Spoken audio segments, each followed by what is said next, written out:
What's up guys, I'm Dylan and today I'm going to be talking about financial aid at Stanford. So, financial aid at Stanford is completely need-based. That means it is based on your family's circumstances. So, their income and how many children they have and how many people are in college and a number of other factors. All this information that Stanford uses to come up with their financial aid package for you is gathered by the CSS profile. So make sure you fill out both your FAFSA and CSS profile to input all of your information for your family. You will need to fill those out every single year that you're in college. So because Stanford gives all of their money based on need, I think it's very, very important that if you are a low income and high achieving student, that you apply to Stanford and don't be scared because you think you won't be able to pay for it.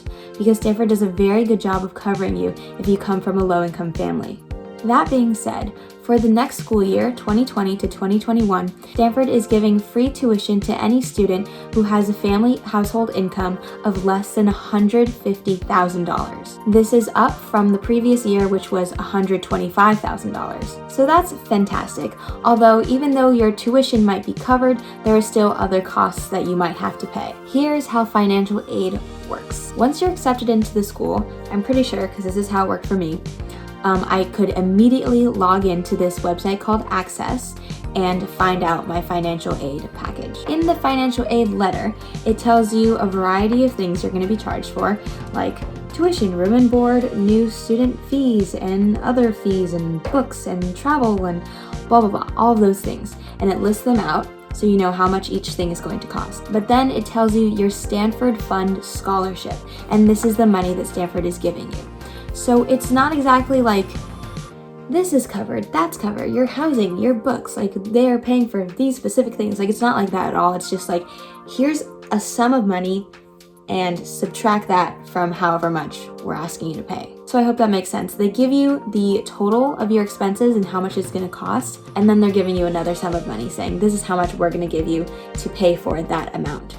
If you are in the United States, you might also get a Pell Grant, which will also show up on this form where it tells you your Stanford Fund scholarship and your Pell Grant.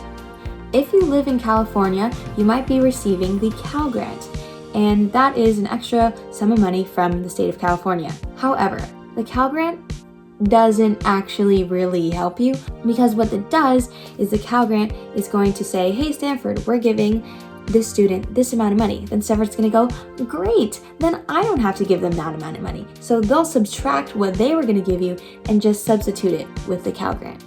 So basically, it doesn't really do anything and it's still the same amount of money. The Cal Grant also, for me at least, didn't show up until I was already starting my fall quarter.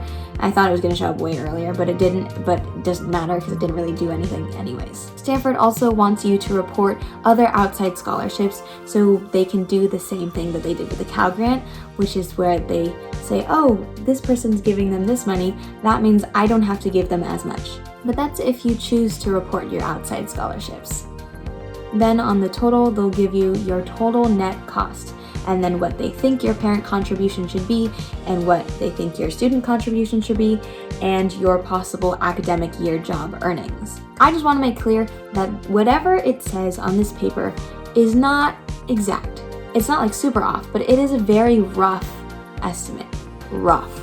For example, they're including stuff like my travel and my books, but I am in control of that, and so I can choose how I want to pay for those or if I'm going to pay for those. So that's the financial aid letter, but that is different than your actual bill, like what you will be charged for when it comes time. You can view your bill a couple months before the start of the new quarter. On this bill, you'll see there's other costs besides what was on the original financial aid package. Things like a housing technology fee, or student activities fee, campus health service fee, document fee, P.O. box rental fee, like all of those things are other things that I didn't know was gonna be on there. And your bill varies from quarter to quarter. I'm pretty sure fall quarter is usually the most expensive because you pay for something that you only need to pay for once and then it covers the whole year. On this bill, they will tell you your total tuition and fees, and then they'll also tell you your total anticipated aid.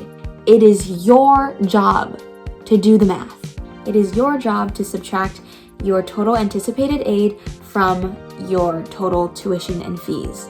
And then when you're ready to pay, you will pay just that amount. So you may be thinking, and then this is how I was thinking, oh my gosh, I'm only paying this amount, but it says I have to pay all this other stuff that I didn't think I had to pay.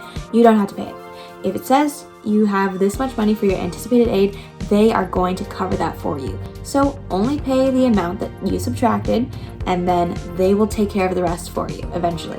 I know I said there are a lot of other costs for the fall quarter bill, but there are not as many costs on the winter quarter bill, so it kind of evens out. And I've noticed that what I'm actually paying Stanford is less than what they told me that I would be paying in the beginning. Like, my original financial aid package does not completely reflect how much I'm actually paying.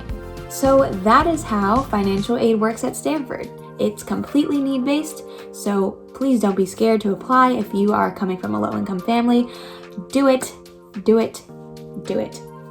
All right, that's it for today. Thank you so much for watching this video. Have a wonderful day and week, and happy holidays if I post this in the holidays. If it's not the holidays, then I hope you had a happy holidays, and I'm gonna stop talking now.